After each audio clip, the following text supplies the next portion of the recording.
वंदनी, आपके प्लान में देखिए, आप में मुझे सामान्य उद्देश्य सही है, विशिष्ट उद्देश्य भी ठीक है। छात्र बहुपद के प्रकारों को जान सकेंगे और उसे समझ सकेंगे, है ना, और बहुपद पे आधारित प्रश्नों को हल कर सकेंगे। ये भी आप लिख सकते थे अगर आप प्रश्न करा रहे हो।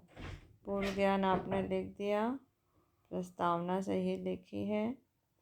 फिर प्रस्तावना के बाद आपने लिखा है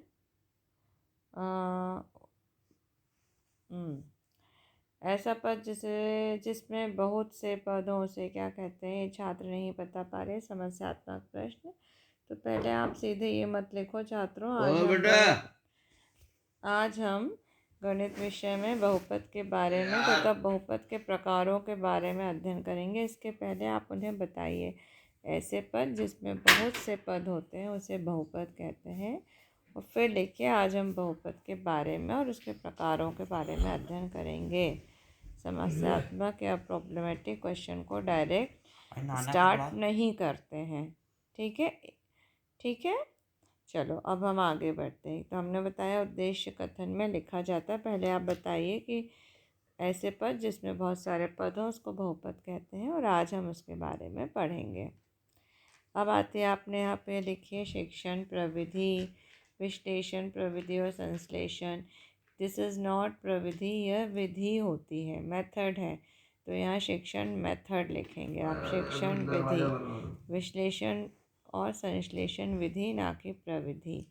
प्रस्तुतिकरण में आपने सीधे लिखा है, प्रकरण को 2 अनुवृत्ति में विभाजित किया गया है। अगर आप 2 पार्ट्स में बांट रहे हो तो आप लिखेंगे कि अध्यापन की सुविधा के लिए प्रकरण को 2 भागों में विभाजित किया गया है, अनुवृत्ति 1 और अनुवृत्ति 2। तो प्रकरण को सिर्फ 2 भागों में नहीं, अध्यापन सुविधा के लिए प्रकरण को 2 अनुवृत्तियों में बांटा गया है, ऐसी लैंग्वेज लिखिएगा।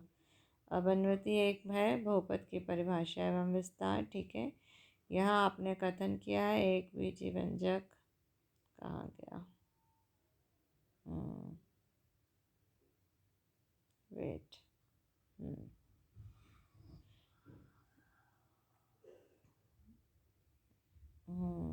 कहाँ गया आपका वो पेज, 1 मिनट वेट करिए। हाँ, ये आपने कथन किया, छात्र सुनेंगे, और आपने शामपट पे बहुपद लिखा है। पर अगर आप आगे देखिए, आपने यहाँ पे उसकी डेफिनेशन बताई है ना। बहुपद वे बीजी व्यंजक कहलाते हैं जिसमें अनेक पद होते हैं, ये परिभाषा है। आपने लिखा, छात्र कॉपी में लिखेंगे, पर ब्लैक बोर्ड में तो आपने परिभाषा लिखी नहीं, आपने सिर्फ बहुपद की परिभाषा लिख के छोड़ दिया। तो यहाँ आपको बहुपद की परिभाषा जो आपने बोल रहे हैं कथन में कि वे बीजी व्यंजक कहलाते हैं जिसमें अनेक पद हैं, ये आपको परिभाषा लिखनी पड़ेगी। ब्लैक बोर्ड पे याद रखिएगा, पूरा वर्क रहेगा, आधा अधूरा काम नहीं रहेगा। फिर आपने क्वेश्चन किया, बहुपद को किससे प्रदर्शित करते हैं जब छात्रों को पता ही नहीं है। तो आपने कैसे बोल दिया कि वो बता देंगे कि P X से उसको प्रदर्शित करेंगे। ये तो आप उनको बताओगे ना, ये आप बताओगे, तो ये आप क्वेश्चन उनसे कैसे पूछेंगे। अगर उनको पता है तो ठीक है, पर अगर आप जब उनको स्टार्टिंग ही बहुपद से कर रहे हो तो वो कैसे बता पाएंगे। इसका आंसर यहाँ से वही क्वेश्चन लिखे जाते हैं जिसका आंसर बच्चों को पता हो, ये आप उन्हें कथन में बताएंगे। फिर आपने कथन किया है बहुपद को PX के रूप में लिखा जाता है, ये आप बता रहे हैं, और आपने पहले प्रश्न पूछ लिया, ये प्रश्न यहाँ नहीं आएगा। यहाँ कुछ और दूसरी चीज़ डालिए एक प्रश्न के रूप में, ये प्रश्न मुझे नहीं लगता। और अगर आपको लगता बच्चे बता लेंगे कि रिप्रेजेंट कैसे करते हैं तो आप डाल सकते हैं। ठीक है, फिर बहुपद को PX के रूप में लिखा जाता है जहाँ A0 AN संख्याएं हैं, तो आपने लिख के बता दिया, वेरी गुड। जहाँ आप बोल रहे हैं उसी के सामने आपने लिखा भी है।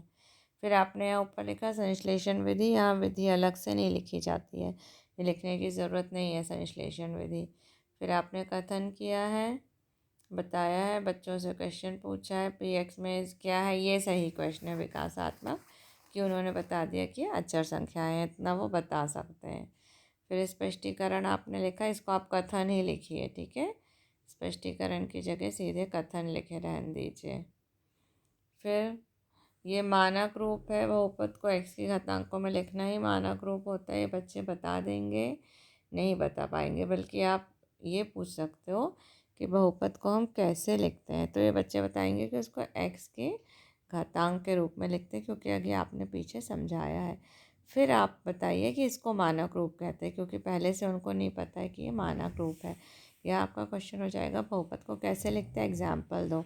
तो बच्चों ने एक एग्जाम्पल दिया और फिर आप उनको बताइए कि इस क्रम को जहाँ पे x के घातांकों के रूप में आरोही अवरोही क्रम में लिखा जाता है वो मानक रूप है। ठीक है।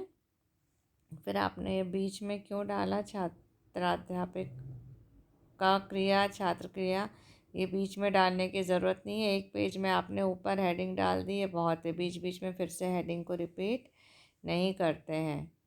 ठीक है।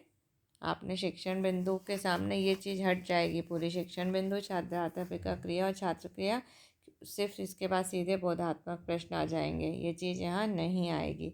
बोधात्मक प्रश्न के सामने आप प्रश्न लिखेंगे और उसके आगे उत्तर लिखेंगे। ठीक है। यहाँ आप लिख सकते हो छात्राध्यापिका क्रिया और छात्र क्रिया, पर शिक्षण बिंदु के साथ नहीं। ये बोधात्मक प्रश्न, फिर आप डालोगे छात्र क्रिया और छात्राध्यापिका क्रिया। फिर उसके बाद आपने क्या किया है,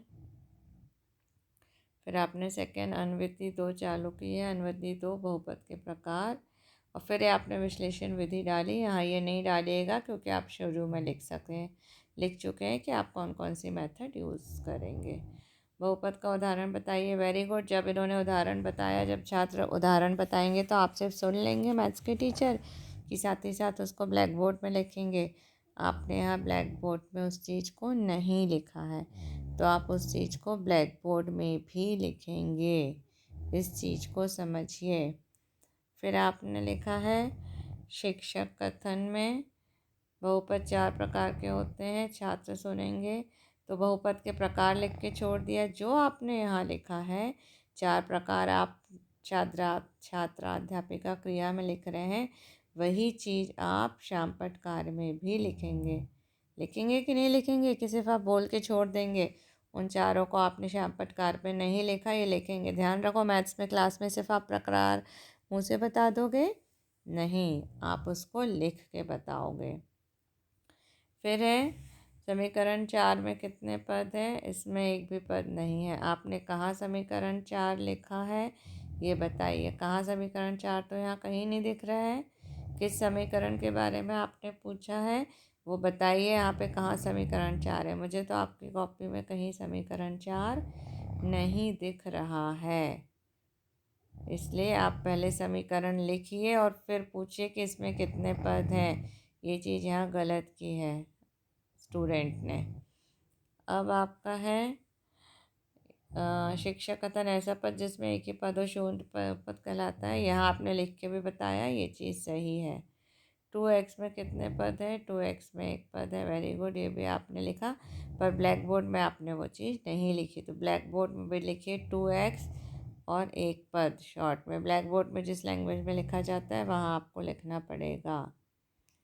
फिर देखिए आपका है छात्र, ऐसा बहुपद जिसमें एक पद हो, एक पदी बहुपद कहलाते हैं। छात्र समझेंगे, नोट करेंगे। आपने एग्जाम्पल लिख के बता दिया, वेरी गुड। ये भी है 3y² + 8 में कितने बहुपद है? इसमें 2 पद है। आप ये ब्लैक बोर्ड में लिख के पूछेंगे, ना कि मुँह से पूछ के, सिर्फ मुँह से पूछेंगे। इसीलिए आपको यहाँ पे भी ब्लैक बोर्ड पे ये प्रश्न लिखना पड़ेगा कि 3y² + 8 में कितने पद हैं।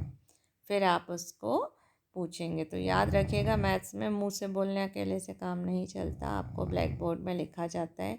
इसलिए श्यामपट्ट कार्य में भी आप वो लिख के और फिर पूछेंगे। फिर आएगा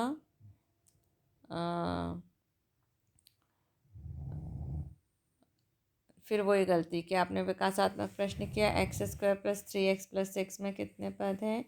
आपने छात्र ने बता तो दिया इसमें 3 पद हैं, पर आपने ब्लैक बोर्ड में कहीं नहीं लिखा। मैथ्स कभी भी मुँह से बोल के नहीं कराया जाता है। फिर आपका आता है, फिर आपने वही चीज़ गलती की, शिक्षण बिंदु यहाँ नहीं लिखिए, ये आप लिखे रहने दीजिए। छात्राध्यापिका क्रिया और छात्र अनुक्रिया और बोधात्मक प्रश्न, शिक्षण बिंदु यहाँ से हट जाएगा। फिर पुनरावृत्ति के प्रश्न आते हैं जो कि आपने यहाँ पे लिखे हैं, ठीक किया है। फिर अभ्यास प्रश्न भी लिखे हैं, तो अभ्यास प्रश्न ऐसे खाली नहीं छोड़ा जाता, इसमें लिखा जाता है।